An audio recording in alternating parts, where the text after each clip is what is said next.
지난해부터 시작된 주요국의 급격한 금리 인상 등으로 지금 전 세계적으로 실물 경제 어려움이 확대되는 상황입니다. 우리 경제도 이에 따른 수출 부진이 이어지는 가운데 화물연대 운송 거부 등 일시적 요인이 겹치면서 조금 전 발표된 지난해 4분기 GDP가 마이너스 0.4%의 역성장을 기록하였습니다. 다만 우리나라와 유사하게 대외 의존도가 높은 주요 국가보다는 역성장 폭이 작은 수준이며 연간으로는 어려운 대외 여건 속에서도 잠재 성장률 수준을 상회하는 2.6%의 성장세를 보이며 주요국에 비해 비교적 양호한 모습을 보였습니다. 올해 1, 4분기의 경우 기저효과, 중국 경제 리오프닝 등에 힘입어 플러스 성장 전환이 가능할 것으로 예상됩니다.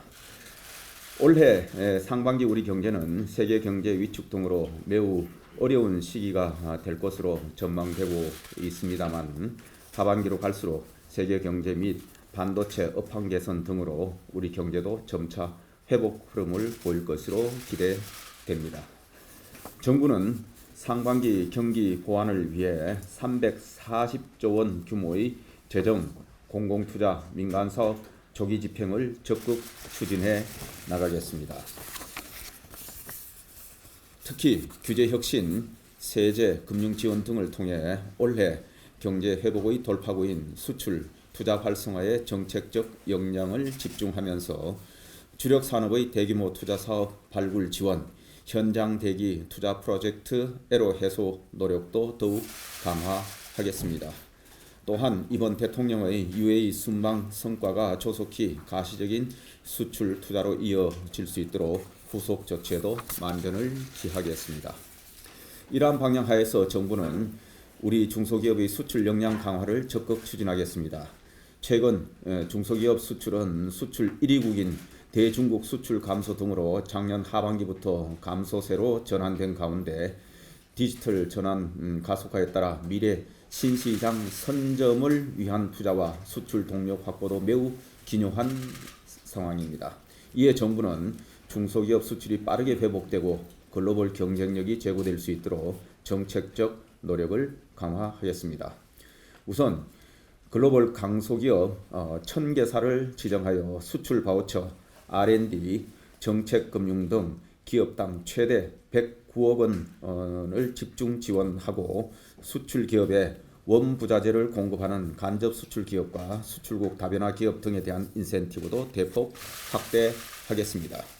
또한 온라인 수출을 촉진하기 위해 유망 상품의 주요 플랫폼 입점, 홍보, 물류 등을 패키지로 지원하는 한편 수출 바우처 내 서비스 수출 쿼터를 도입하고 컨텐츠, 소프트웨어 등 서비스 수출 인증 절차를 간소화하겠습니다.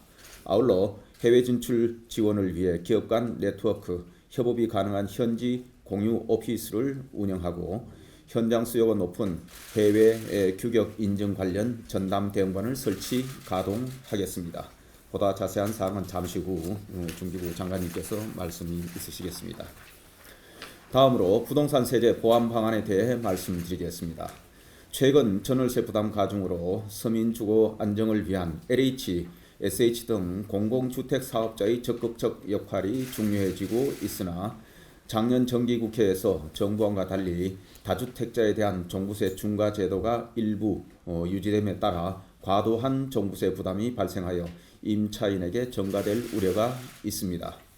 이에 공공주택 사업자 등 공공성 있는 법인이 임대를 위해 세 주택 이상 보유하는 경우 종부세 중과 누진세율이 아닌 기본 누진세율을 적용하여 세부담이 완화되도록 2월 임시국회에서 종부세법 개정을 추진하겠습니다. 또한 1주택 외에 일시적으로 입주권 또는 분양권 한 개를 보유한 실수요자에 대해서는 최근 거래 부진에 따른 종전주택 처분의 어려움을 덜어드리고자 양도세가 비과세되는 종전주택의 처분 기한을 2년 이내에서 3년 이내로 1년 더 연장하겠습니다.